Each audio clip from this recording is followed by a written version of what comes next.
কিন্তু খুব হয়তো ভালো ধারণা নাই, এরকম হতে পারে। প্রথমে যে বিষয়টা আমাদের একটু জানা দরকার, আমার সম্পর্কে হয়তো আপনারা খুব বেশি জানেন না, হয়তো আমার নামটা জানেন।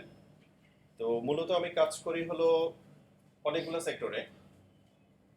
মেইনলি স্পন্দন আইটি হলো আমার মেইন কোম্পানি, সেটা অবশ্যই এখানে দেয়া নাই মনে হয়। আছে? আচ্ছা। আর আছে হলো থিম ফরেস্টের একটা অ্যাকাউন্ট আছে আমাদের, কোড পিকজার নামে। থিম ফরেস্টে যে থিম ডেভেলপমেন্ট হয়, বেসিক্যালি আমি ওইটা নিয়ে কাজ করি। আর রিসেন্টলি যেটা শুরু করেছি সেটা হলো সিডিপি, cdp.com.bd। এটা বেসিক্যালি একটা ডিফারেন্ট টাইপের education system, basically advance education system বলা যায় আর কি। এটা নিয়ে আমরা হয়তো শেষের দিকে কথা বলবো যদি সুযোগ থাকে।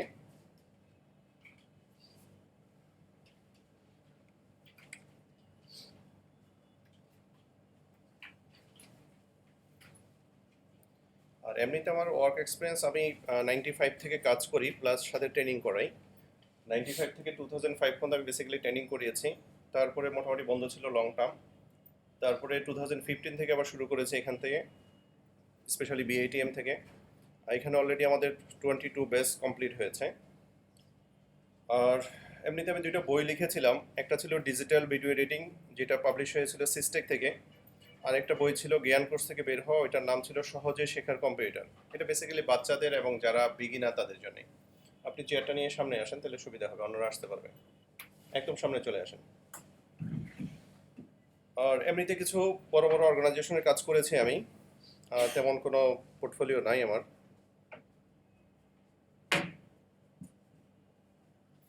আজকের ক্লাসের আইটেমগুলো কি কি থাকবে সেগুলো নিয়ে বেসিক্যালি এখানে লিস্টেড করা হয়েছে, যেগুলো আপনাদের কোর্স আউটলাইন অলরেডি আছে।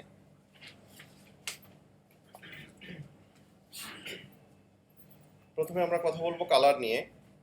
মূলত কালার জিনিসটা কি, আমরা সবাই আসলে কালারে খুব অভ্যস্ত বা কালার সম্পর্কে জানি, ধারণা আছে না সবার?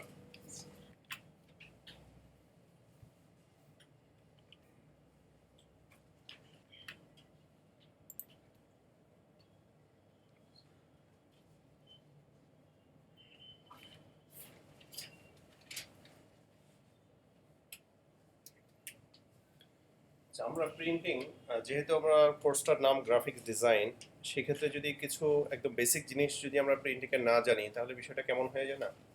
সেই জন্য মূলত আসলে আমি এই জিনিসগুলো অ্যাড করেছি, যে প্রিন্টিংয়ের বেসিক জিনিসগুলো আমাদের জানা আমার মনে হয় প্রয়োজন। তার মধ্যে আছে type of printing, printing process, how to make plate, how to make positive, how to define work size like flyer, business card etcetera. Type of printing যদি আমরা এক্সপ্লেন করি যে কি ধরনের প্রিন্টিং হয়, আমরা যদি একটু বেঁকে যাই, পিছনের দিকে যাই, জানি না অনেকে হয়তো ধারণা আছে কিনা যে একসময় যে প্রিন্ট করা হতো, প্রিন্ট করার পরে দেখা যেত যে লেখাটা একটু ভিতরের দিকে দেবে গেছে, চাপ দেওয়া আছে। ওই টেকনোলজিটাকে বলা হয় লেটার প্রেস টেকনোলজি। এটা আসলে খুব শুরুর দিকে যখন শুরু হয় প্রিন্টিং এর, আরেকটু ইতিহাস যদি বলি, প্রিন্টিং যে শুরু করে বা এই মানে প্রিন্টিং নিয়ে যে চিন্তা করে বা প্রিন্টিং যে আবিষ্কারক, সে ছিল আসলে একজন ঘড়ি মেকার। মানে সারপ্রাইজিং না বিষয়টা, একজন ঘড়ি মেকার সে প্রিন্টিং এর আবিষ্কার কেমন করে করলো। এটা আসলে কাকতালীয় ভাবে হয়েছে। কাকতালীয় বলতে এরকম যে সে আসলে একটা জায়গায় লিখে রাখছিল চক দিয়ে, চকের ইউজ কিন্তু অনেক আগে থেকে হচ্ছে। তো চক দিয়ে লিখে রাখার পরে সে একটা জায়গায় রেখেছে চক ওই লেখাটা। তো সে যখন উল্টালো দেখলো যে ওইখানে চকের গুঁড়োগুলো পরে একটা লেখা হয়েছে, কিন্তু একটু ডিফারেন্ট টাইপের, উল্টা মনে হচ্ছে। তার মনে হলো যে এটা যদি করা যায়, যে আমি এক জায়গায় লিখলাম, এটা যদি আরেক জায়গায় ছাপ দিয়ে কপি বানানো যায়, তার মানে আমি এমন কিছু কাজ করতে পারবো যে মাল্টিপল কপি বানানো সম্ভব। তার ওই আইডিয়া থেকে বেসিক্যালি মূলত ডেভেলপমেন্ট হতে হতে আজকের প্রিন্টিং টেকনোলজি। তারপরে যে যেটা পপুলার ছিল বা আমি যেটা দেখেছি সেটা ছিল letter press technology. Letter press টেকনোলজিতে যখন প্রিন্ট করা হতো তখন আসলে লেটারগুলো খোদাই করে এরকম বানানো হতো, এক একটা অ্যালফাবেট বানানো হতো, সরি, এবং সেগুলো বসিয়ে একটা ফর্মা দাঁড় করানো হতো।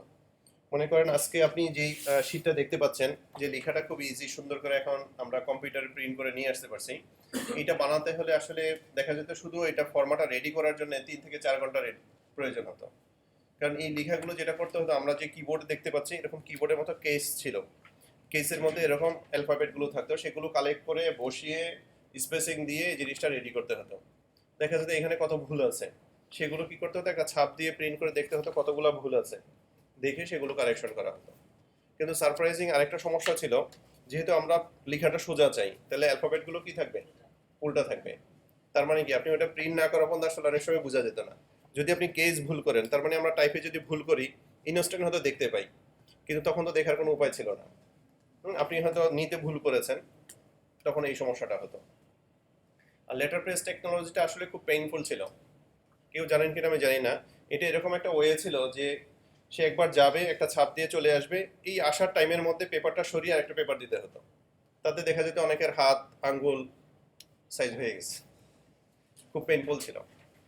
তো হোয়াট এভার, ওই থেকে শুরু। তারপরে যে টেকনোলজিটা আসলো অফসেট প্রিন্টিং টেকনোলজি, যেটা আমরা হয়তো অনেকে জানি এবং বাংলাদেশে খুব পপুলার। আর এখন পর্যন্ত বাংলাদেশে যে প্রিন্টিংটা মোটামুটি নিউ কামিং, সেটা হলো গ্রাভিউর টেকনোলজি। গ্রাভিউর টেকনোলজিটা হলো, আপনারা যে চিপসের প্যাকেট বা বিভিন্ন প্লাস্টিকের উপরে যে প্রিন্টগুলো দেখেন কত সুন্দর স্মুথ, এগুলো ইনিশিয়ালি স্টেজে প্রথম দিকে আনা হতো সিঙ্গাপুর থেকে, মালয়েশিয়া থেকে। এখন আমার জানা মতে বাংলাদেশ থেকে সিঙ্গাপুর মালয়েশিয়াতে এক্সপোর্ট করা হয় এই প্রিন্টিংটা। তারপরে বাংলাদেশ মোটামুটি অনেক এগিয়ে গেছে। আর অফসেট প্রিন্টিং যেটা আর কি, অফসেট প্রেস যেটাকে বলা হয়, এটার মধ্যে যে প্রসেসটা আছে, তার মধ্যে নর্মালি যেটা করা হতো, যে 4 কালারের যে প্রিন্টিং হয়, প্রথমে এক কালার ছাপা হতো, তারপরে আরেক কালার, তারপরে আরেক কালার, এরকম 4টা করে করা হতো। এখন আসলে অনেক অ্যাডভান্স হয়েছে। যে টেকনোলজিটা আমরা আজ থেকে আরো 20 বছর 22 বছর আগে শুনেছি, বাংলাদেশে আসে নাই, এখন বাংলাদেশে আসছে।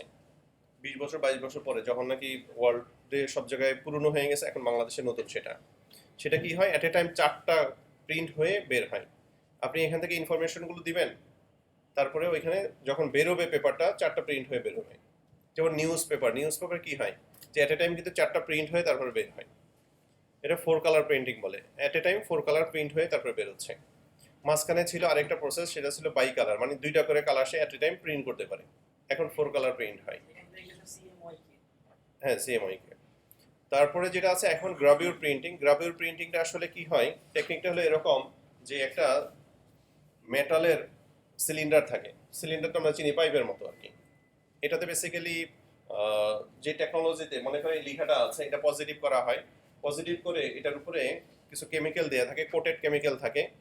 লাইটের রিফ্লেকশন দিয়ে যেই যে অংশটা ব্ল্যাক আছে, সেখানে কি হয়, লাইট পাস করে না, আর বাকি জায়গাটা লাইট পাস করে। তাহলে লাইট যে জায়গা দিয়ে পাস করছে না, সেই জায়গাটা কোটেডটা কি থাকে, মানে শক্ত থাকে। এটার কিছু করা যায় না, বাকি জায়গাটা কেমিক্যাল দিয়ে বার্ন করে দেয়। তাহলে কি হচ্ছে, এই জায়গাটা উঁচু হয়ে যাচ্ছে, বাকিটা নিচু হয়ে যাচ্ছে। এই টেকনোলজিতে সিলিন্ডারগুলো বানানো হয়, দেন প্রিন্টিং এ যায়। এক একটা সিলিন্ডারের খরচ প্রথম যখন শুরু হয়েছে, তখন ছিল সম্ভবত 1,20,000 1,10,000 টাকা। এখন সম্ভবত এটা রিডিউস হয়ে, আমি লাস্ট যতটুকু জানি 32,000-35,000 টাকার মধ্যে আসছে এক একটা সিলিন্ডার। এই জন্য আসলে ওই প্রিন্টিং করতে গেলে, আপনি যখন বলবেন যে আমি একটা প্লাস্টিকের জিনিস উপরে প্রিন্ট করব, তখন কোয়ান্টিটি বলবে কত লাখ, মানে প্রথমে আপনাকে লাখের কথা বলবে। কারণ যদি আপনি হিউজ না করেন, তাহলে আসলে পোষাবে না। কারণ এক একটা সিলিন্ডার বানাতে যদি 30-35 হাজার টাকা খরচ যায়, তাহলে 4টা কালার যদি প্রিন্ট হয়, তাহলে কতগুলো টাকা খরচ যাবে। এই জন্য আসলে অনেক টাকার মামলা যেহেতু, এই জন্য ছোটখাটো কাজগুলো করা হয় না। প্রিন্টিং এর যে প্রসেসটা, আমরা প্রসেসটা একটু পরে দেখব। আর প্লেট মেকিং এর যে বিষয়টা আছে, এখন আসলে সবকিছু ডিজিটাল, এখন লাইফ অনেক অ্যাডভান্স হয়েছে। আপনারা যদি দেখেন, পরে আছে হাউ টু মেক পজিটিভ। এই পজিটিভের পার্টটা এখন আসলে আর নাই। এক সময় বাংলাদেশে হিউজ একটা বিজনেস ছিল পজিটিভ মেকিং, পজিটিভ বানানো। আপনি যে ডিজাইনটা তৈরি করবেন, ডিজাইনটা তৈরি করার পরে মূলত যায় হলো পজিটিভ হাউসে যেত, যেখানে রিপ বলে একটা কথা আছে, রিপিং থেকে কালার সেপারেশন হতো। কালার সেপারেশন হয়ে 4টা কালারের জন্য 4টা প্লেট তৈরি হতো, পজিটিভ তৈরি হতো, দেন সেটা প্রিন্টিং এ যেত। এখন পজিটিভের বিজনেসটা টোটালি নেই। নেগেটিভ তো আমরা দেখেছি, তাই না? যে ছবি তোলার পরে ফিল্মে আমরা ছবি তুলেছি যখন, হয়তো অনেকেই দেখেছেন, অনেকেই দেখেন নাই, এখনকার তো নাই ফিল্মের, তাই না, খুব একটা। ওইখানে যে পজিটিভ নেগেটিভ গুলো ছিল, নেগেটিভের ঠিক উল্টা হলো পজিটিভ। পজিটিভ মানে হলো ঠিক এরকম, এখানে যেরকম দেখতে পাচ্ছেন এরকম পজিটিভ। আর নেগেটিভ হয় কিরকম, এটা ব্ল্যাক, এই লেখাগুলো হোয়াইট, ট্রান্সপারেন্ট। এখন যেটা হয় ডিরেক্টলি সিটিপি বলে আর কি, যে ডাইরেক্ট আপনার ইয়ে থেকে, ডিজাইন থেকে সে প্লেটে চলে যায়। এখন আর পজিটিভটা তৈরি হয় না, ডিরেক্টলি প্লেট তৈরি হয়ে যায়। আচ্ছা, আমরা নিচে যে লাস্ট পয়েন্টটা আছে সেটা নিয়ে কথা বলবো, how to define work size. এটা যখন আমরা পেপারগুলো দেখবো, পেপারের বিষয়টা দেখবো, তখন আমরা জানবো। ইনিশিয়ালি স্টেজে মোটামুটি লেটার প্রেসের বিগিনিংটা এরকম টাইপের কিছু মেশিন ছিল। আর এটা যদি একদম কাছাকাছি আমরা যাই তাহলে যেটা দেখবো লেটার প্রেস মেশিনগুলো কেমন ছিল। এই দেখেন কিবোর্ড আছে, এখানে বিভিন্ন কি রাখা আছে, এখান থেকে নিয়ে এরকম একটা ফরম্যাট, এটাকে ফর্মা বলা হয়, ফরম্যাট বানানো হতো। বানানোর পরে সেগুলো এরকম পাশাপাশি সাজিয়ে রাখা হতো, দেন যেটা দরকার সেটা প্রিন্টিং হতো। আর মেশিনটা ছিল এরকম যে এখানে পেপারটা দেওয়া হতো, এখানে আপনার যে ম্যাটেরিয়ালটা থাকবে প্রিন্ট হবে সেটা আসবে। এখানে কিছু রুলার আছে, রুলারগুলো এখানে এসে সে একবার করে ঘুরে যায় ওই ফাঁকে, যেই ফাঁকে এটা দূরে আসে, ঘুরে কি করে সেটার উপরে কালার লাগিয়ে যায়, মানে রংটা দিয়ে যায়। রংটা দিয়ে যখন চলে যায় এই ফাঁকে আপনাকে পেপারটা দিতে হয়, দেন পেপারটা দিয়ে এখানে ছাপ লেগে তারপরে আবার বের হয়ে আসতে হয়। যদি আপনি পেপারটা একবারে আনতে না পারেন তাও সমস্যা আছে। কি সমস্যা? ডাবল প্রিন্ট হবে, তার মানে আরেকটু প্রবলেম তৈরি হবে। সো এই টেকনোলজিটা এখন নাই, আমার জানা মতে বাংলাদেশে কোথাও আছে বলে আমি জানি না, থাকতে পারে পুরনো ঢাকায় থাকতে পারে।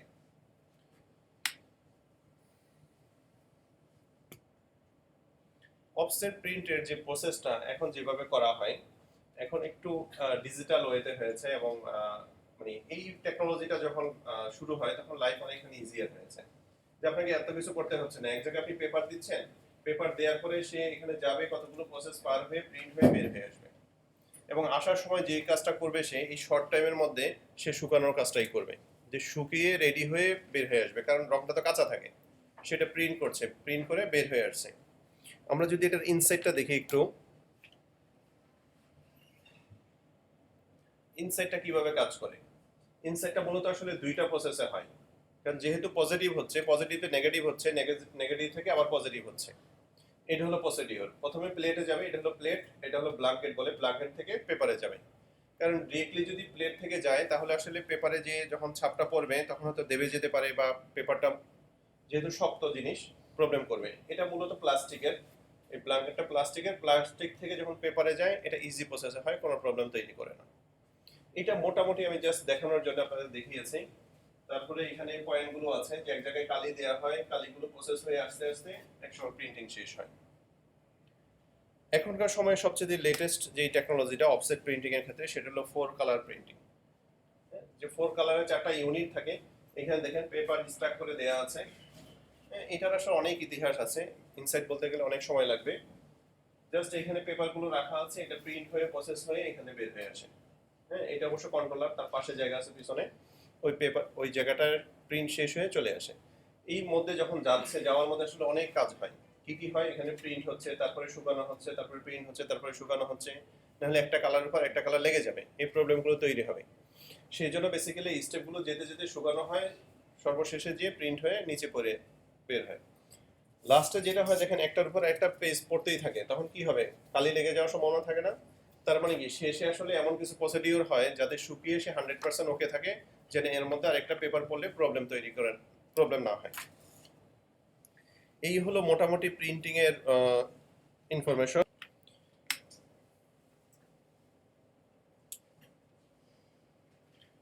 আচ্ছা, ইউনিট তো আসলে অনেক কিছুই হয়, এখন আমরা দেখবো unit of length. Unit of length আপনারা অলরেডি কিছুটা দেখেছেন, common imperial unit and US customary unit of length, including অনেকগুলো বিষয় আছে, তাই না? Thou, mile, line, inch, foot, yard. মাপের জন্য তো এই জিনিসগুলো আমরা ইউজ করি না, আর কিছু আছে নাকি? লেন্থ মানে লেন্থ মাপার জন্য আমরা এগুলোই তো সচরাচর ইউজ করি, নাকি আর কিছু আছে? কিন্তু মাপের একক কি আমরা কি জানি, যে কোন এককটা দিয়ে সাধারণত লেন্থ মাপা হয়? মিটার। কিন্তু এখানে তো মিটার নাই, আছে? তাহলে ভুল করেছে মনে হয়, নাকি আমি ভুল করেছি তাই নাই? ও, ইয়ারই তো মিটার। আচ্ছা, আর কোনো একক কি আপনাদের জানা আছে?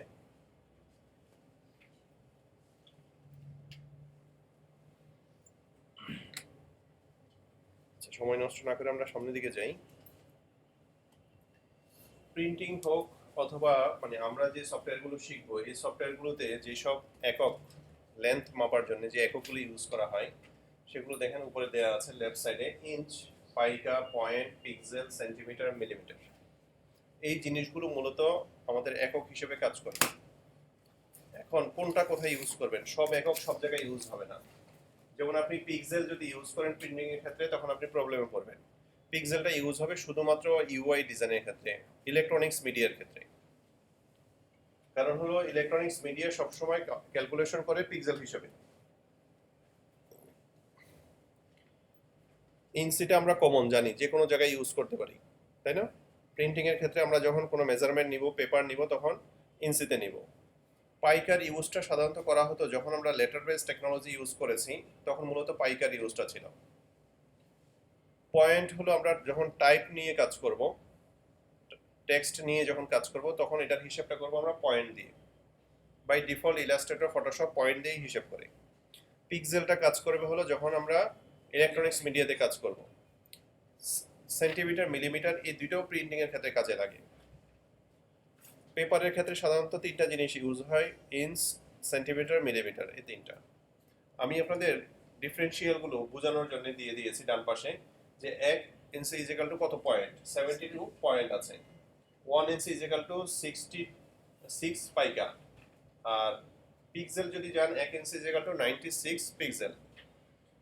আর ইঞ্চি যদি হয় আপনার সেন্টিমিটারে 2.54, মিলিমিটার 25.4 মিলিমিটার। এগুলো তো বুঝতে কারো সমস্যা নেই, তাই না? এগুলোই কিন্তু ইন্টারন্যাশনালি রিকগনাইজ। আপনি কিভাবে বলতে পারেন যে এগুলো রিকগনাইজ কিনা? ফটোশপের বয়স অলরেডি 21 বছর চলছে, জানেন মনে হয় আপনারা। ফটোশপ লঞ্চিং থেকে শুরু করে 21 বছর চলছে। আপনারা যদি ফটোশপের উপরে, আমরা অলরেডি ইলাস্ট্রেটর শিখছি, ইলাস্ট্রেটরের রুলার এনে রাইট বাটন ক্লিক করলে কিন্তু আমরা ওই মেজারমেন্টগুলোই দেখতে পাই। ফটোশপে কিন্তু একই জিনিস। যদি এরকম হতো যে এই ইউনিটগুলো আসলে পারফেক্ট না হতো, অথবা এই ইন্ডাস্ট্রির সাথে না ম্যাচ করতো, তাহলে কিন্তু এগুলো থাকতো না, হয়তো ডিফারেন্ট কিছু আসতো। যেহেতু 20 বছর 21 বছর ধরে এই সফটওয়্যারগুলো, এই ইউনিট মেজারমেন্টগুলো চালিয়ে আসছে, পিক্সেলটা এক সময় কিন্তু ছিল না। এই পিক্সেলটা আমরা যখন 95 এর দিকে ফটোশপ ইলাস্ট্রেটর ইউজ করতাম, তখন পিক্সেল ছিল না, পিক্সেল নতুন করে অ্যাড করা হয়েছে। তখন আসলে ইলেকট্রনিক্স মিডিয়া নিয়ে চিন্তা করে না এই সফটওয়্যারগুলো। তো যখন মনে হয়েছে যে এখন ইলেকট্রনিক্স মিডিয়ার সাথে তারা ইন্টিগ্রেট করবে, তখন ওরা পিক্সেলটা ইনক্লুড করেছে, বাকিগুলো আগে থেকেই ছিল। তার মানে হলো ইন্টারন্যাশনালি রিকগনাইজড এই ইউনিট মেজারমেন্টগুলো ফটোশপ এবং ইলাস্ট্রেটর দুইটাতেই ইউজ হয়। সো আমরা প্রিন্টিং এর ক্ষেত্রে বা আমাদের কাজের ক্ষেত্রে আমরা এগুলাকে একটা স্ট্যান্ডার্ড মেজার করতে পারি, তাই না? যদি এরকম না হতো যে না এই মেজারগুলো আসলে প্রবলেম আছে, তাহলে কিন্তু কমপ্লেইন আসতো, বিভিন্ন জায়গা থেকে তাদেরকে বলতো। যেমন আপনারা জানেন যে হিটলারের একটা সিম্বল আছে, জানেন? ওদের যে নাৎসি বাহিনীর ওটা একটা সিম্বল আছে, ওইটা মাইক্রোসফট ইনক্লুড করেছিল, এবং এই নিয়ে কিন্তু অনেক লেখালেখি হয়েছে। শেষ পর্যন্ত মাইক্রোসফট যখন আপডেট করলো 98 থেকে, তারপরে ভার্সনে, তখন এই সিম্বলটা বাদ দিয়ে দিয়েছে। এক্সপিতে ছিল মেবি, আমার এক্স্যাক্টলি মনে নেই, কোন একটা ভার্সনে ইনক্লুড করা হয়েছিল, তারপরে বাদ দিতে বাধ্য হয়েছে, কারণ এটা নিয়ে অনেক লেখালেখি হয়েছে, এটা কেন থাকবে। তো যদি এরকম হতো যে ফটোশপের মধ্যে, ইলাস্ট্রেটরের মধ্যে যে ইউনিটগুলো ইউজ করা হচ্ছে, এগুলো যদি প্রবলেম হতো, তাহলে কিন্তু এটা নিয়ে অনেক লেখালেখি হতো। কিন্তু এই নিয়ে আমার জানা মতে কেউ কোনো কথা বলেনি। ফটোশপ ইলাস্ট্রেটর কিন্তু শুধু প্রিন্টিং সেক্টরের, অথবা যারা ইউআই ইউএক্স নিয়ে যারা কাজ করে, এরাই ইউজ করে না। অনেক সেক্টরের লোকজন আছে, যারা ফটোগ্রাফার তারা কাজ করে, যারা আর্কিটেকচার তারা কাজ করে, যারা ভিডিও এডিটর তারা কাজ করে। অনেক সেক্টরের লোকজন কিন্তু এই দুইটা সফটওয়্যার নিয়ে কাজ করে। সো এইটা আসলে মাল্টিপল পিপল যেহেতু ইউজ করে, হোপফুলি প্রবলেম নাই। প্রবলেম যদি থাকতো তাহলে আর এই মেজারমেন্টগুলো হয়তো থাকতো না।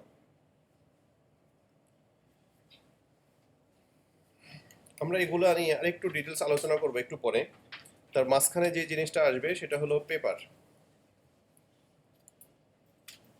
পেপারের কিছু নাম আমরা খুব পরিচিত জানি, কিন্তু উপরে প্রথম দুইটা নাম খুব একটা পরিচিত না, নিচের নামগুলো আমরা জানি। A4 size, letter, legal, tabloid, এই নামগুলো আমরা খুব পরিচিত, তাই না? কিন্তু ডিমাই, ডাবল ডিমাই, এই দুইটা নাম কি খুব আমরা চিনি? খুব একটা চিনি না। আচ্ছা, ডিমাইয়ের সাইজটা আমি ডান পাশে দিয়ে দিয়েছি। ডিমাই সাইজ হলো 18/23 ইঞ্চি। ডাবল ডিমাই হলো 23/36 ইঞ্চ। তার মানে কি, যে আমার পেপারটা যদি এটা 50% থাকে, তার ডাবল হলো ডাবল ডিমাই। আর পেপার সবসময় আমরা নিউজ পেপার যখন পড়া শেষ করে যখন মনে করেন নিউজ পেপারটা এরকম থাকে, তাই না? এটাকে যখন ভাঁজ করি, আমরা কি এরকম করে ভাঁজ করি? আমরা সবসময় এই জায়গাটা ফোল্ড করি, কারণ যেদিকে বেশি লম্বা সেদিকে কাট করা হয়। তাহলে ঠিক এখানে কিন্তু তাই করা হয়েছে। 23, 36 ডিভাইড করা হয়েছে 36 কে, আসছে কত? 18।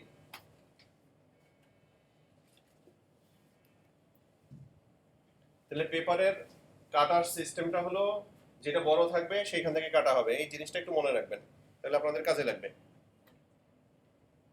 নিচে একটা জিনিস দেয়া আছে দেখেন, পেপারের জিএসএম বলে একটা কথা আছে। জিএসএম মানে হলো গ্রামস পার স্কোয়ার মিটার, পেপারের ওয়েট হিসেবে যেটাকে বলা হয়, যে পেপার যে মেজারমেন্ট করে সেটা হলো জিএসএম দিয়ে। আপনি বাজারে গেলে অথবা যখন প্রিন্ট করবেন, প্রিন্টিং ক্ষেত্রে আপনাকে বলবে যে কত জিএসএম এর পেপার আপনি প্রিন্ট করবেন। এখন তাহলে জিএসএমটা কি জিনিস সেটা আমাদের জানা উচিত না? যেহেতু আমরা এই সেক্টরে মাস্টার হতে যাচ্ছি বা পণ্ডিত হতে যাচ্ছি, তাহলে আমাদের জেনে রাখা উচিত, একাডেমিক টার্মগুলো জানা উচিত।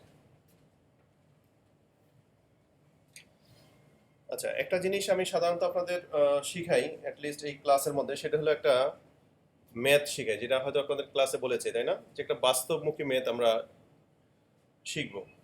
তার আগে আপনারা কিছু ইনফরমেশন জানেন যে ইন্টারন্যাশনালি কিন্তু বাংলাদেশি বাঙালি যারা আছে এরা ম্যাথের উপরে কিন্তু খুবই ফেমাস। আমার একজন ফ্রেন্ড আছে যে ফিনল্যান্ডে থাকে, তো সে যেটা বলে যে আমাদের দেখলেই আসলে ওরা বলে যে তোরা তো ম্যাথে মাস্টার। আসলে কিন্তু বাংলাদেশের লোকজন ম্যাথে অনেক ভালো, জানেন? এবং বাংলাদেশি 30% ইঞ্জিনিয়ার নাকি ইন্টেলের যে চিপ ডিপার্টমেন্ট আছে সেটাতে কাজ করে। ইন্টেলের যে চিপ তৈরি করে সেই ডিপার্টমেন্টে বাংলাদেশি 30% আছে। তার মানে হলো আমাদের মেধা এবং কোয়ালিটি কিন্তু অনেক ভালো, হয়তো আমরা জানি না, ইনফরমেশন জানার অভাবে এরকম হতে পারে। তো আমরা কতটুকু ভালো ম্যাথে আসলে কতটুকু আমরা জানি সেটার জন্য আমরা ছোট একটা টেস্ট নিব। আচ্ছা, বন্ধ রাখেন, যারা করেছেন খুব ভালো, কংগ্রেচুলেশন আপনাদেরকে, সবার অঙ্ক হয়েছে একজন ছাড়া। আচ্ছা, পেপারটার সাইজ হলো কত? 18/23। আমরা একটু আগেই কিন্তু বলেছি যে আমরা পেপার যখন কাটবো তখন কোন দিক থেকে কাটবো? আমরা যখন পেপার পড়ি তখন যখন ভাঙি কোন দিক থেকে? উপর দিক থেকে। তাহলে আমরা প্রথমে আসলে উপর দিক এখান থেকে কাটবো। এটা যেহেতু লম্বা আছে 23, তাই 23 এর মাঝখানে আমরা অর্ধেক করবো।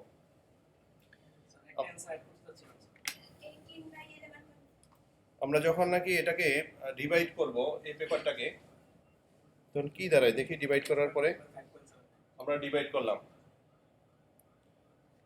ডিভাইডের পরে আমরা যদি মাপি এক সাইডে কত আসে? 11.5। তাহলে আমার দুইটা অংশ হলো, তাই না? আচ্ছা, দুইটা আসার পরে আমরা এখন পেপারটা পেলাম 18/11.5।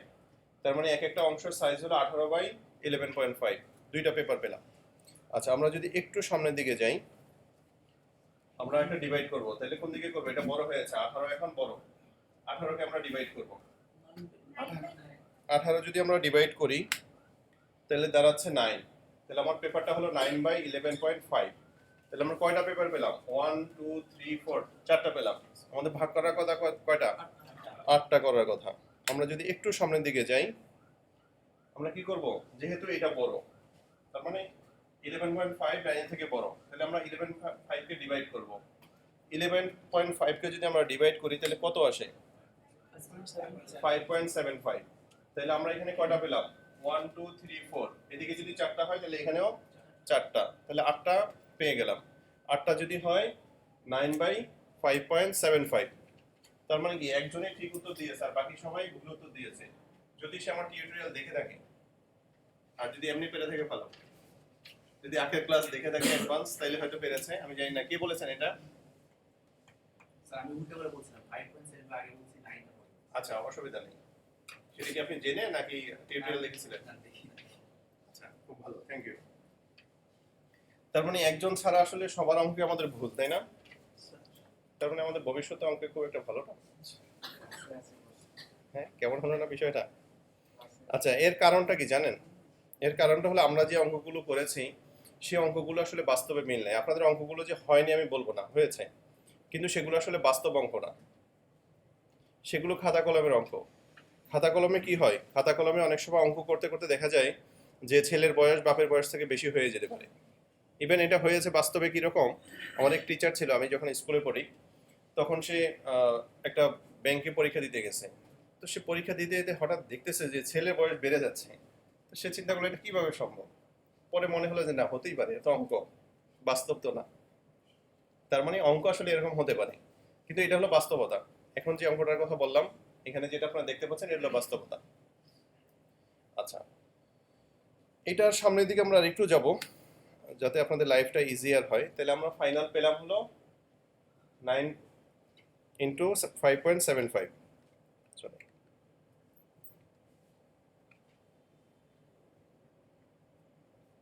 আমরা যদি আরেকটা ম্যাথ দেখি আমরা কতটুকু পারি। 18/23 আছে, আমরা যদি এটা দিয়ে এটাকে ডিভাইড করি, তার মানে হলো আমার পেপারটা আছে কত, 18/23, তাই না? একটা বিজনেস কার্ড আছে আমার 2 ইঞ্চি বাই 3.5 ইঞ্চ। তাহলে আমি কয়টা বিজনেস কার্ড পাবো এই কাগজটা থেকে? কারো ধারণা আছে? দেখি, এটা তো ইজি, তাই না? পারা উচিত, সবার পারা উচিত। আমার পেপারের সাইজ দেওয়া আছে, বিজনেস কার্ডের সাইজ দেওয়া আছে, তার মানে আমি কয়টা বিজনেস কার্ড এই পেপার থেকে পেতে পারি?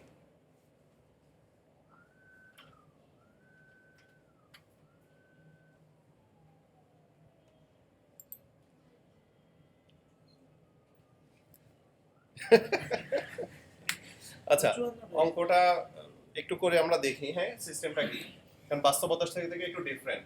আমরা 2 দিয়ে যদি ডিভাইড করি 9 পাই, তাই না? ইজি। আর যদি 3.5 দিয়ে 23 দেই তাহলে যাবে কত? 6 বার যাবে, 6 টাইম যাবে।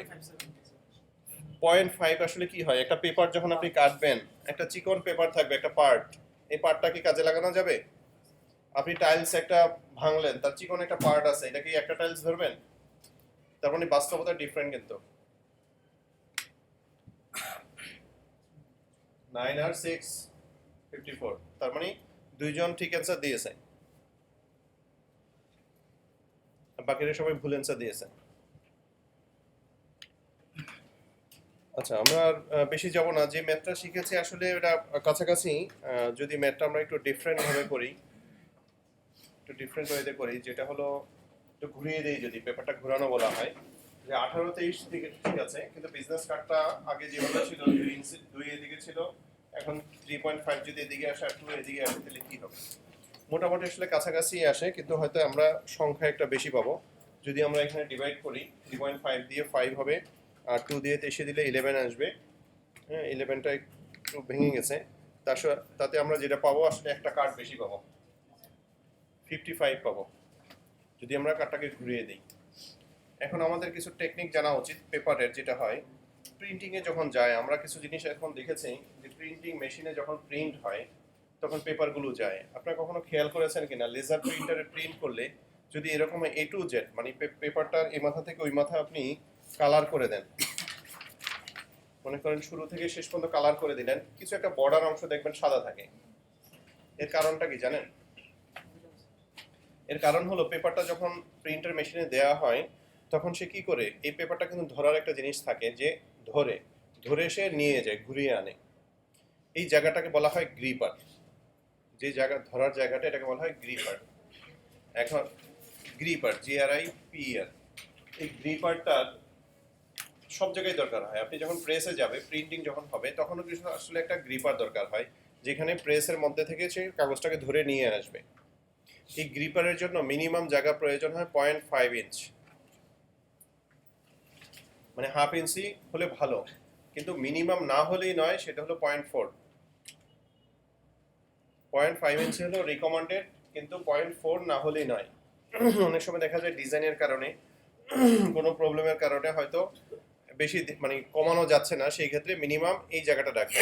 তার মানে আমরা যে পেপার জানলাম 18/23, তাহলে পেপার যখন মেশিনে দিয়ে যাবে তখন আসলে কোন দিক দিয়ে ধরে, সেটা কি আপনার ধারণা আছে? নর্মালি কি হয়, পেপারগুলো লেজার প্রিন্টারে এইভাবে যায়, কিন্তু প্রেসে এইভাবে যায় না। প্রেসে যায় হলো এইভাবে, মানে পোর্ট্রেট যাবে না, ল্যান্ডস্কেপে যাবে। তাহলে ল্যান্ডস্কেপে যখন যাবে তখন কিন্তু আপনার পেপারের সাইজ, এটা 18 আছে, 18 থেকে হাফ ইঞ্চি কমে যাবে। তার মানে আপনি যখন মেজারমেন্ট করবেন, আপনি যখন কাগজ কাটবেন, সাইজ করবেন, তখন কি হবে, 18 থেকে হাফ ইঞ্চি বাদ দিবেন, তাহলে আপনার পেপারটা দাঁড়াবে 17.5/23। তাহলে 17.5/23 থেকে আপনি মেজারমেন্ট করে দেন আপনি সাজাবেন। দুই সেট মিলিয়ে 0.5 এর প্রয়োজন। এক সাইডে, পুরো সাইডে, দুই সাইড মিলিয়ে না। এই যে পেপারটা আছে, পেপারের এখান থেকে একদম এই পর্যন্ত টানা পর্যন্ত 0.5 ইঞ্চি বাদ দিতে হবে। স্যার আমি এই পাশে এবং উপরে পাশ দোনো পাশে। দোনো পাশে লাগবে না, এক পাশ। মেশিনে এক পাশ দরকার হয়। আপনি যখন লেজার প্রিন্টারে প্রিন্ট করেন সেটা ডিফারেন্ট কেস, যখন প্রেসে যাবে আমি প্রেসের হিসেব বলছি। প্রেসের জন্য আপনাকে শুধু এক পাশে রাখতে হবে, এক পাশে মেজারমেন্ট রাখবেন 0.5 ইঞ্চ। তারপরে আপনার পেপারটা হিসাব হবে 17.5 এই হিসাব করে আপনি প্রিন্টিং করতে পারেন, তাহলে কোনো প্রবলেম হবে না। কিন্তু যদি এরকম হয় যে আপনি ডিজাইনটা করেছেন 18/23, তাহলে আসলে প্রবলেম হবে। সো আমাদের এই জিনিসটা মাথায় রাখতে হবে, রেখে পেপার। এখন আপনি যখন প্রিন্ট কোনো একটা ডিজাইন করছেন, আপনাকে বললাম আমার জন্য একটা ফ্লায়ার বানান, কোনো একজন ক্লায়েন্ট বলে দিল, আপনি তাকে জিজ্ঞাসা করবেন না কি সাইজের ফ্লায়ার বানাবো, তাই না? এখন সাইজের কথা যখন জিজ্ঞাসা করবেন তখন কি বলবে? সে হয়তো বললো A4 সাইজ বানান। A4 সাইজের মাপটা কি আমরা জানি? এটা কাছাকাছি, এটা A4 সাইজ 11/8 বা 8.5 8.5। এখন এটা যদি আমরা A4 সাইজে আনতে চাই কত আসে? 17.5 অর্ধেক কত আসে?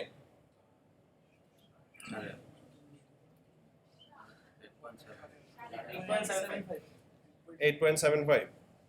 আচ্ছা, আর 23-এর যদি আমরা ভাগ করি মানে কাটি, তাহলে কত আসে? অর্ধেক আসে 11.5। তাইলে কি করতে হবে? আমাদের আসলে কিছু অংশ বাদ দিতে হবে, অথবা চাইলে আমরা লম্বা রাখতে পারি।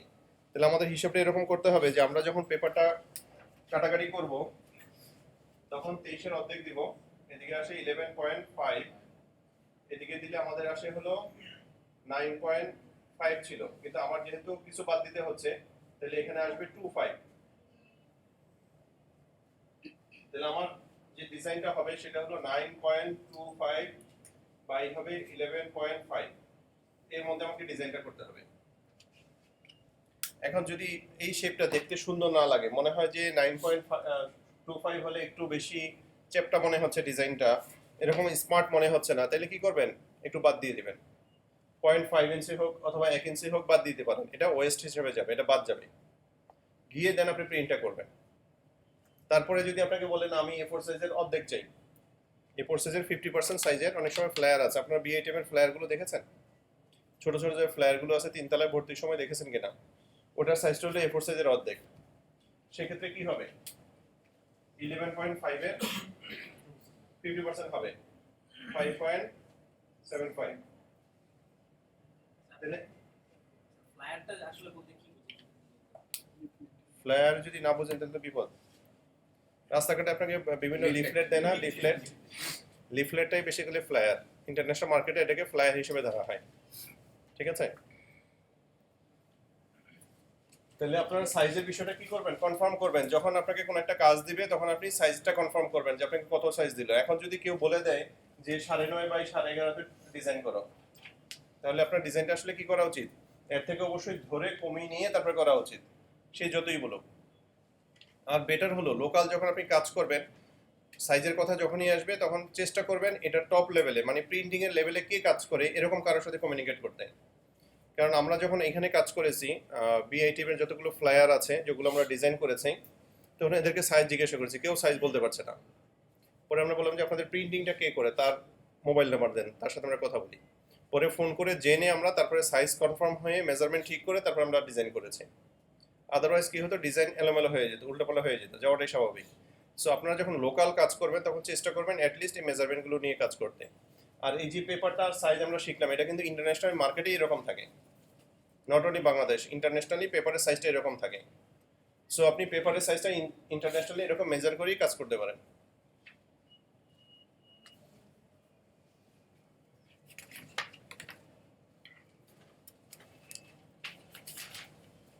আমাদের আরো কিছু বিষয় একটু আলোচনার প্রয়োজন, সেটা হলো যে ফটোশপ ইলাস্ট্রেটরের যে কম্বিনেশন।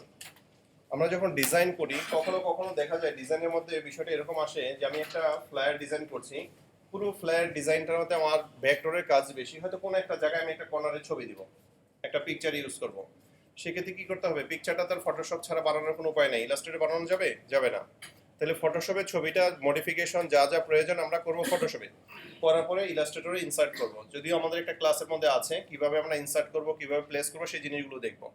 কিন্তু ইলাস্ট্রেটর এবং ফটোশপ দুইটা কিন্তু কম্বিনেশন, মানে ভাই ভাই বলা যায় আর কি, একটা ছাড়া আরেকটা চলে না। একটাতে আপনি কপি করবেন আর একটা দিকে পেস্ট করতে পারবেন। ইলাস্ট্রেটরে কপি করলেন, ফটোশপে যে পেস্ট করতে পারবেন, ফটোশপে কপি করলেন, ইলাস্ট্রেটরে যে পেস্ট করতে পারবেন। দুইটা খুব কম্বাইনলি কাজ করে। তার মানে এই দুইটা সফটওয়্যারে আপনার সবখানেই প্রয়োজন হয়। অনেক সময় দেখা যায় ইলাস্ট্রেটর ফাইল ফটোশপে আনতে হয়, ফটোশপের ফাইল ইলাস্ট্রেটরে নিতে হয়। দুইটা জিনিসই আমাদের খুব এসেনশিয়াল পার্ট। এখন আরেকটা জিনিস হলো যে আমরা ডিজাইন স্কিল কিভাবে ডেভেলপ করব, তাই না? এটা আমাদের খুব ভাইটাল ইস্যু মনে হয় যে আমরা ডিজাইন শিখছি কিন্তু আমাদের ডিজাইন স্কিলটা কিভাবে ডেভেলপ করব। খুব ইন্টারন্যাশনালি রিকগনাইজ, স্পেশালি যারা ডিজাইন শিখে, ডিজাইন শেখানোর ক্ষেত্রে যে ওয়েটা বেস্ট ধরা হয় সেটা হলো কপি করা। আমরা যখন শিখবো ইনিশিয়ালি স্টেজে কি করবেন, মনে করেন আমরা একটা বিজনেস কার্ড ডিজাইন করব। ইনিশিয়ালি আপনি কি করেন, গুগল থেকে সার্চ দিয়ে যে কোনো একটা বিজনেস কার্ড নিয়ে হুবহু আপনি ডিজাইন করেন, হুবহু একটা কপি করেন। কপি করাটা মানে এই না যে আপনি জাস্ট কপি করার জন্য করছেন। আপনাকে যেটা করতে হবে যে এখান থেকে আপনার কনসেপ্টটা নিতে হবে, সে কি ফন্ট সাইজটা ইউজ করেছে, সে এলিমেন্টসটা কিভাবে ইউজ করেছে, কতটুকু ডিস্টেন্স রেখেছে, এই ডিজাইন সেন্সটা নিতে হবে। এটা আমরা যখন বিজনেস কার্ডের একটা ক্লাস আছে, সম্ভবত 5 নম্বর বা 6 নম্বর ক্লাস,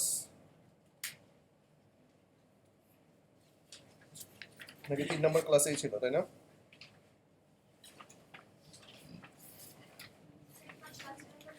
পাঁচ নম্বর ক্লাসে আছে। 5 নম্বর ক্লাসে আমরা এটা নিয়ে আরেকটু ডিটেলস আলোচনা করব, কথা বলবো যে কিভাবে বিজনেস কার্ড ডিজাইন করতে হয়, আপনি কিভাবে ডিজাইন মানে আপনার যে স্কিল আছে সেটা কিভাবে ডেভেলপমেন্ট করবেন।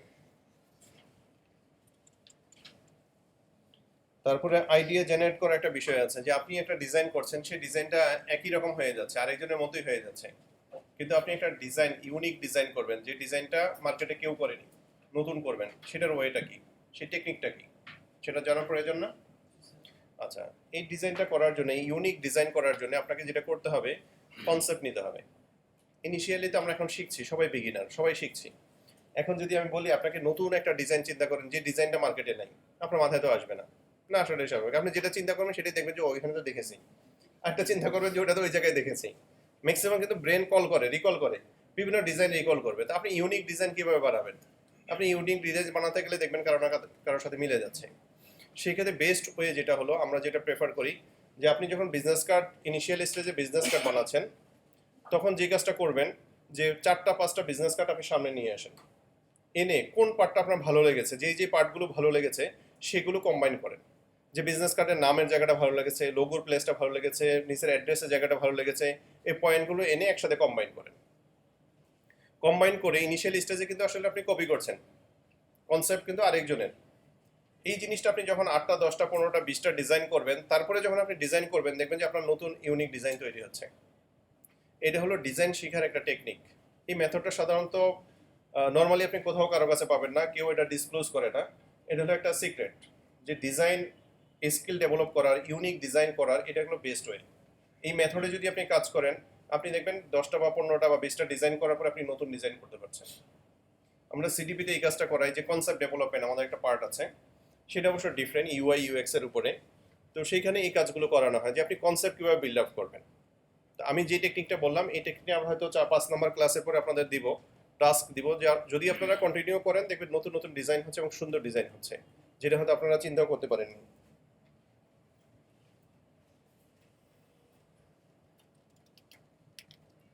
আজকে একটা টাস্ক ছিল 4.20, এটা আমরা হয়তো আগামী ক্লাসে যদি সম্ভব হয় আমরা দেখিয়ে দিব।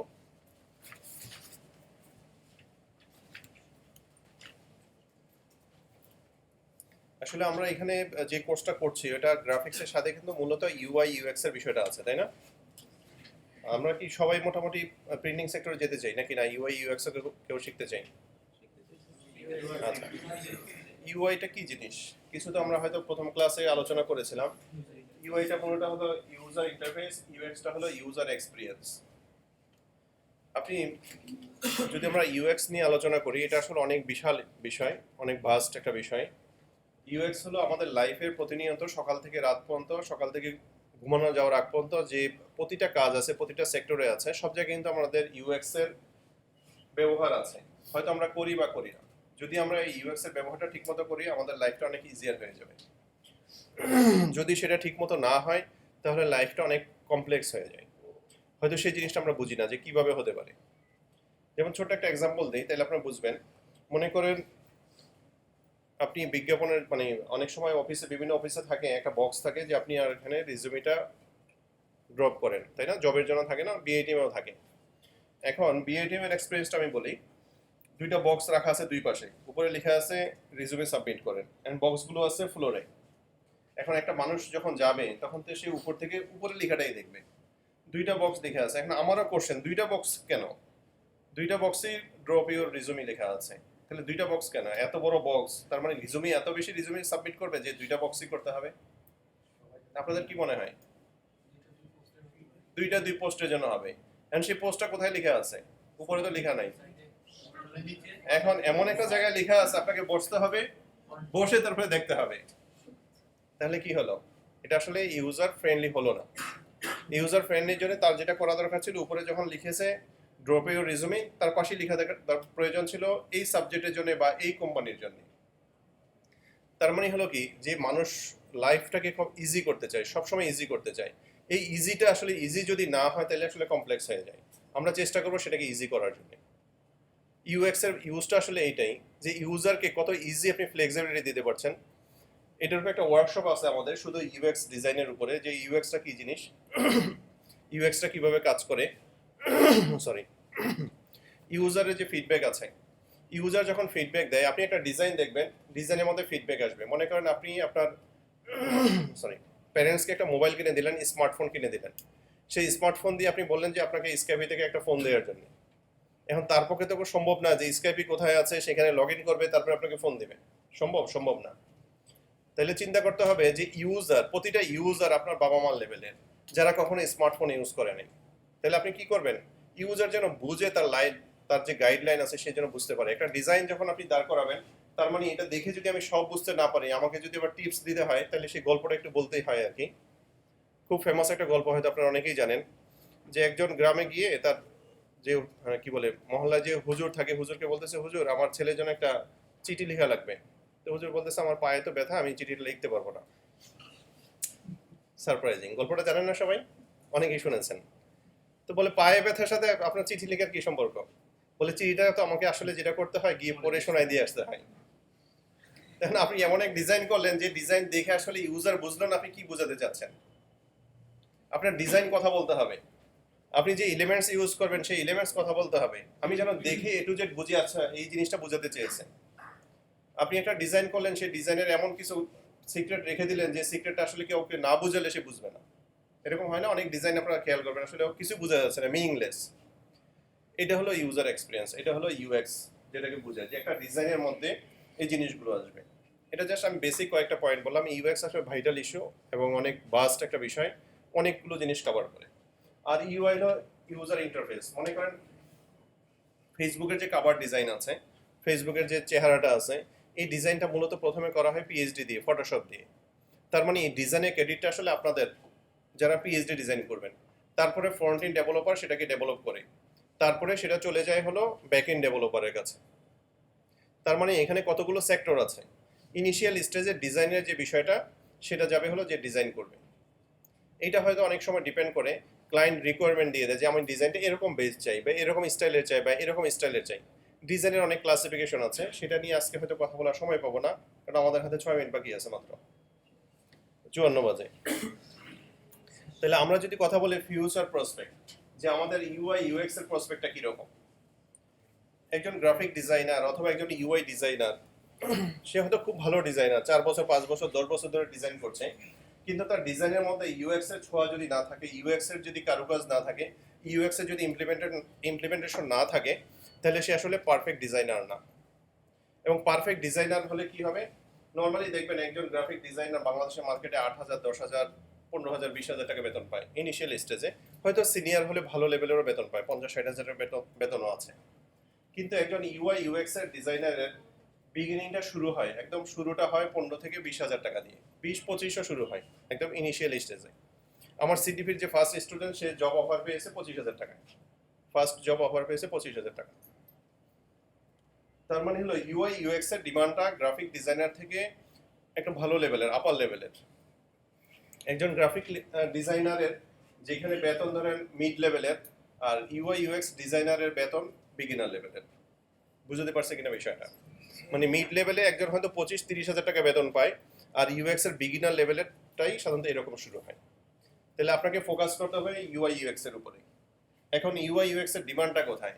আপনারা যদি বিডি জবস ঘাটেন আসলে জব পাবেন না, বা জব পাওয়া যায় এর সাথে আরো কিছু জিনিস চাই, যে ফ্রন্ট এন্ড জানতে হবে, আরো এটা সেটা জানতে হবে। মূলত আমাদের দেশের কোম্পানিগুলোর যে সমস্যা, সেখানে যেটা দেখা যায় যে একজন মাল্টিপল সব কিছু জানবে, এটা কিন্তু হয়। তো এটা আসলে আমার কোম্পানির কথা বলি, আমার কোম্পানিতে যে ফ্রন্ট এন্ড ডিজাইন করে সে ফ্রন্ট এন্ড ডিজাইনই করে, যে ইউএক্স ডিজাইন করে সে ইউএক্স নিয়েই থাকে, ইউআই ইউএক্স নিয়েই থাকে, তার অন্য কোনো কাজ থাকে না। এরকম বাংলাদেশে অনেক কোম্পানি তৈরি হচ্ছে বা তৈরি হয়েছে যারা আসলে একজনকে দিয়ে মাল্টিপল এক্সপিরিয়েন্স চায় না। তো এই জিনিসগুলো হয় কি, এটা হয়তো আমার সাথে রিলেটেড আছে অথবা বিআইটিএমে খোঁজ করে খুব কম। এগুলো সাধারণত নতুন যে কোম্পানিগুলো আছে যারা ইন্টারফেস নিয়ে কাজ করে, যারা থিম নিয়ে কাজ করে, যারা থিম ফরেস্টে কাজ করে বা বিভিন্ন মার্কেট প্লেসে কাজ করে, তারা সাধারণত এদের রিকোয়ারমেন্ট এদেরকে খুঁজে। তো আপনি বিডি জব আসলে এদের বিজ্ঞাপন দিয়ে পাওয়া যায় না, এর একটা কারণ আছে। এর কারণ হলো আমি কয়েকবার বিজ্ঞাপন দিয়েছি বিডি জবসে, ওইখানে মেনশন করে দিয়েছি মিনিমাম 2 ইয়ার্স যদি এক্সপিরিয়েন্স না থাকে তাহলে আপনি অ্যাপ্লাই করবেন না। পোস্টটা ছিল সম্ভবত ওয়েব ডেভেলপারের জন্য, পিএসপি ওয়েব ডেভেলপার। আমি একদম প্রথমেই লিখেছি যে 2 বছর যদি এক্সপিরিয়েন্স না থাকে তাহলে অ্যাপ্লাই করবেন না। কিন্তু মজার বিষয় হলো আমি যতগুলো রিজুমে পেয়েছি তার 96% বা 95% হলো যাদের একদম ফ্রেশার, কখনই হয়তো জব করে নাই বা স্টুডেন্ট। এটা আসলে পেইনফুল না, কারণ আপনি দেখা গেলো 300 রিজুমি পেয়েছেন, 300 রিজুমি আপনার সাবমিট করেছে, আপনি লোক নেবেন 5 জন, তাহলে আপনি পেলেন সব ফ্রেশার, আপনার বাঁচতে বাঁচতে কতদিন সময় লাগবে? এই জন্য যেটা হয় ম্যাক্সিমাম ক্ষেত্রে যারা ইউএক্স ইউআই ডিজাইনার খুঁজে তারা একটা কমিউনিটি থেকে খুঁজে নেয়, যে কমিউনিটি থেকে ইজি খুঁজে পাওয়া যায়। আপনারা মাঝে মাঝে দেখবেন আমাদের যে বিআইটিএম এর গ্রুপ আছে ওইখানে কিন্তু অনেকে পোস্ট করে জবের জন্য। এবং আমি লাস্ট একজন সিনিয়র ডেভেলপার নিয়েছি, তাকে আমি বিডি জবস থেকে নিইনি, তাকে আমি পার্সোনালি পোস্ট দিয়ে নিয়েছি। কারণ কিছু গ্রুপ আছে যেই গ্রুপগুলোর মধ্যে আসলে সিনিয়র যারা আছে তারা অ্যাভেলেবেল থাকে। তো এই জন্য এই মার্কেটটা অ্যাভেলেবেল আছে, কিন্তু বিডি জবস আপনি খুঁজে পাবেন না, কিন্তু মার্কেটে হিউজ ডিমান্ড আছে।